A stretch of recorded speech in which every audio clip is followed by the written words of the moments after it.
E aí, como é que você tá? Tudo beleza? Eu tenho falado já muitos dias sobre o elemento voz, né? E uma das coisas que eu tenho dito é a respeito essa busca, esse compromisso com a verdade. É uma coisa muito mais complexa do que parece, né? Mas existem algumas pessoas que passam muito tempo é, tentando buscar uma origem de verdade, né? E outras, até por uma consequência do tempo que a gente vive, elas buscam formar uma espécie de mosaico, né? Porque como elas têm uma crença de que a verdade é algo que está fragmentado, então elas querem colher a maior parte desses fragmentos para tentar chegar num todo. E isso costuma ser uma experiência bem frustrante também, porque, vamos dizer assim, o caminho dessa busca está errado, né? E ele não vai cumprir o propósito positivo que ele poderia ter, que é oferecer diferentes perspectivas, né? Mas ele sempre vai estar aparecendo como mais uma peça que talvez se encaixe num todo, e muitas vezes isso vai oferecer, né? é, Coisas que na verdade não se harmonizam. E aí, ao invés de gerar como a pessoa deseja, né, uma aproximação dessa verdade, ela só vai gerar mais confusão, porque a pessoa vai ficar tentando forçar dois pedaços que não se conversam, né? Na minha adolescência eu passei bastante por isso. Na minha adolescência eu li Bíblia, eu li o Alcorão, eu li o Bhagavad Gita, se eu não estou enganado, acho que é esse o nome, né? Que é um livro hindu. Eu li o Evangelho segundo o Espiritismo, enfim, aquilo que você imaginar que existia, né, a respeito de escritos religiosos eu li, né, da cultura ocidental, oriental bastante também, e eu vivenciei algo parecido, né. De toda forma, tem algo que chama muita atenção nesses textos que são milenares, independente daquilo que você acredita, né, mas é interessante porque são textos que sobreviveram à prova do tempo. Então, só por isso você já deveria prestar atenção e procurar encontrar o que nesses textos continua fazendo sentido, principalmente se você já está inserido em outra cultura e em outro tempo, porque isso costuma apontar para coisas que são muito mais profundas a respeito do que é ser humano, né? E muitas coisas chamam a atenção e elas levam a uma necessidade de se buscar traduções um pouco mais fiéis, né? Para que aquilo faça sentido. E tem um texto em particular que sempre me chamou bastante atenção, e eu recomendo que você procure ler também, que é aquele ocorrido, né? Aquele evento onde Caim mata o seu irmão Abel. Porque nesse momento é o primeiro relato, né, de, assim, um crime, digamos assim, né, porque já havia havido um relato de pecado, de desobediência, mas algo assim tão violento, digamos assim, é o primeiro relato.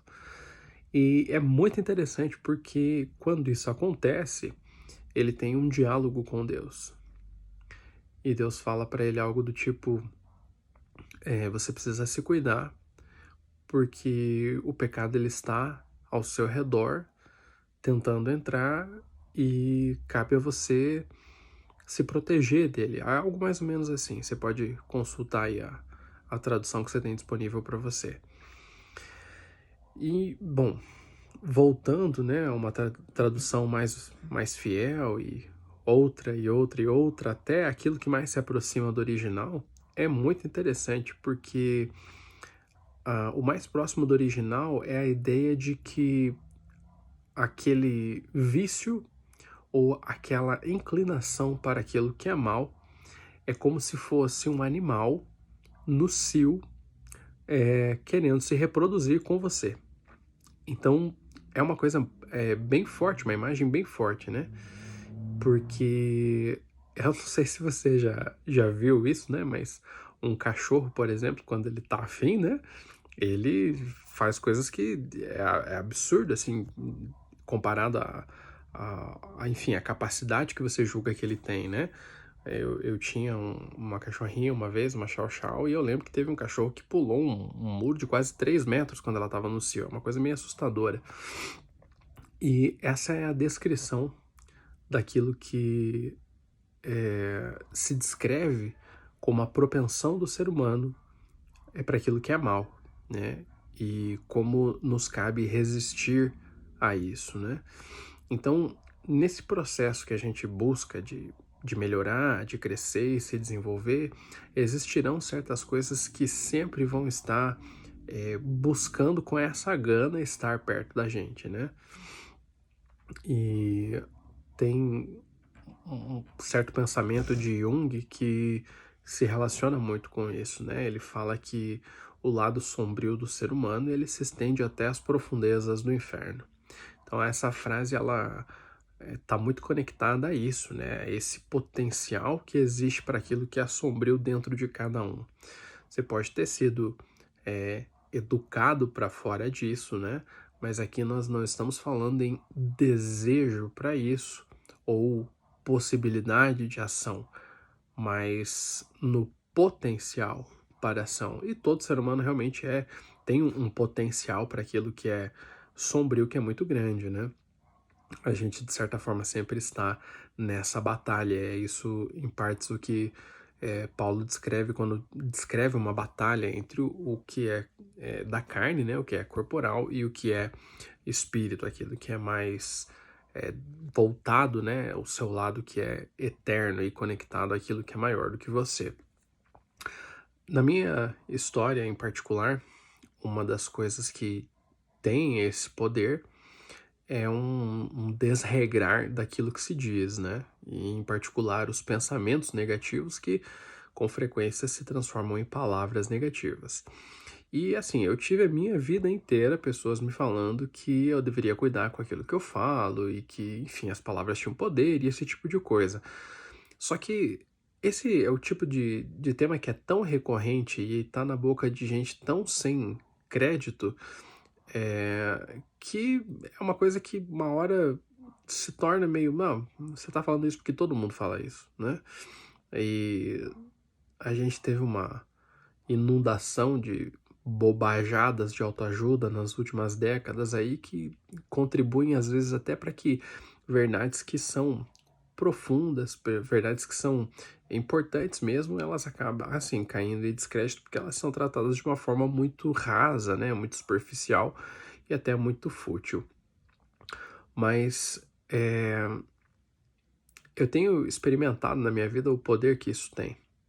E recentemente eu descobri que aquilo que nós conhecemos como palavras mágicas, né, o abracadabra, isso tem uma origem no hebraico, que é um dos idiomas que funda a nossa cultura. Você pode tirar um momento aí para você pesquisar, né? Eu sugiro que você assista, tem um TED Talk que se chama De que maneira a nossa língua molda a nossa realidade. Eu acredito que vai estar traduzido dessa forma, né?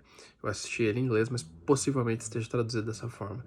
E essa palestra ela vai explicar como nós temos alguns conceitos dentro do nosso idioma que nos dão uma percepção da própria realidade. Então isso é algo muito interessante, né? Vou te dar um exemplo. Existem alguns idiomas que descrevem o tempo como medida. Então essa é uma noite longa, é uma semana comprida. E outros que vão descrever como volume, né? Então um dia longo é um dia cheio, né? Então é muito interessante como isso molda a nossa percepção das coisas. Mas voltando às palavras mágicas, né? O abracadabra, eu tô te dizendo que isso tem origem no hebraico, que é um dos idiomas, né, no qual foi escrito a Bíblia, que é um dos livros que justamente moldou a nossa cultura e a nossa civilização. E novamente, acho que essa altura eu já não preciso ficar dizendo, isso independe de crença, né? Se você acha que você está alheio a isso, só me responda em que ano nós estamos. Você vai ver a bobagem que você está falando. De toda forma, o significado disso é eu crio à medida que eu falo. Então, o abracadabra, né, tem essa tradução aproximada. Eu crio à medida que eu falo. E tem tudo a ver com a história de criação do mundo, né? As coisas sendo criadas e vindo à existência por meio da palavra de Deus, por meio do logos, né? Que foi um conceito que depois os gregos trouxeram, né? Mas, de toda forma, isso faz muito sentido. E não é uma coisa mística ou, enfim, né, essa viagem arada aí que às vezes querem fazer parecer, né? Isso caiu muito em descrédito também por conta daquele livro Segredo, né, que, enfim, quis pintar as coisas com uma simploriedade muito grande, né? Mas o que a gente está dizendo com isso, né, é que à medida que nós proferimos enunciados, eles têm o poder de moldar a realidade. E se você, talvez, né, como eu em muitos momentos, tem uma propensão a rejeitar esse tipo de ideia ou a colocar em descrédito, eu queria propor um desafio para você de que você passasse 24 horas sem dizer absolutamente nada negativo. Você vai perceber, eu tive esse desafio na mentoria de uma semana, e eu vou te falar brevemente o que foi a minha experiência. A primeira coisa que salta aos seus olhos quando você entra nesse desafio é que você percebe que não tem muito parâmetro, que às vezes é mais difícil do que você julga determinar se um pensamento ou um enunciado ele é negativo ou não. E chega um momento que até isso se confunde na sua cabeça e você precisa, assim, passar longos minutos refletindo a respeito daquilo.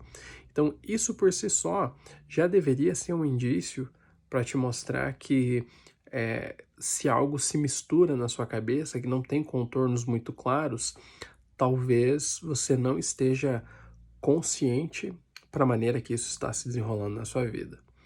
E não se trata apenas de uma atitude mental diferente que vai fazer com que você sinta mais bem-humorado ou qualquer coisa transitória assim, mas é uma maneira de você ajustar realmente o seu foco e se apontar a determinadas direções. E aquilo que você fica dizendo é aquilo que você fica ouvindo, né?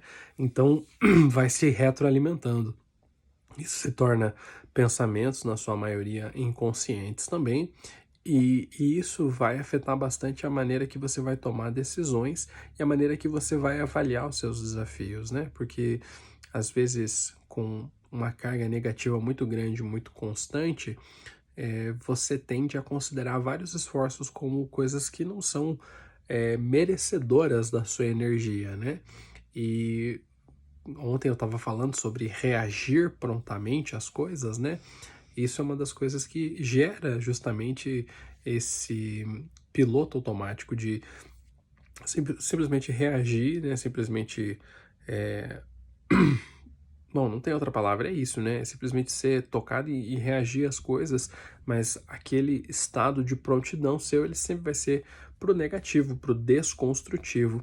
E isso tende a fazer com que você postergue muitas decisões e outras sejam de desconstrução ou de pausa e procrastinação, uma série de coisas que impede você de avançar, de se conectar com novas pessoas, de elaborar novos projetos ou até mesmo de acreditar que determinados alvos que você estabelece para si próprio, eles são possíveis.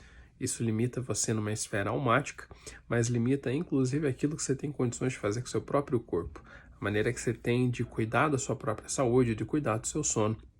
E isso, no fim das contas, tem um impacto muito grande no seu bem-estar existencial, né? Não só no físico, não só no almático, mas até mesmo numa percepção muito profunda de quem você é e do que você está fazendo aqui.